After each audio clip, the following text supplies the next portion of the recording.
انت وصلت المكان اللي انت رايحه، اذا كان مثلا في الصعيد او في مثلا الساحل او الغردقه او مرسى مطروح.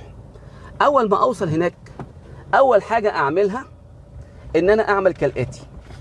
انا ماشي مثلا العداد كده على الدي، العصايه على الدي.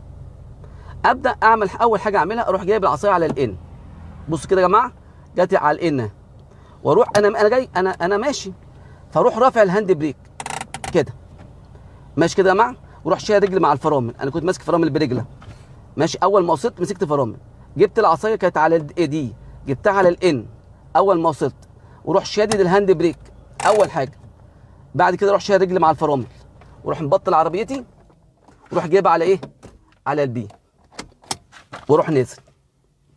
ماشي يا جماعه، الموضوع ده مهم جدا. ناس كتير بيوصلوا مكانهم، معلش انا رايح مكان عشان اغير في جو ولا اعطل باولادي، رايح مكان اغير في جو او ازور قرايبي، فخلي بالك من الحته ديت.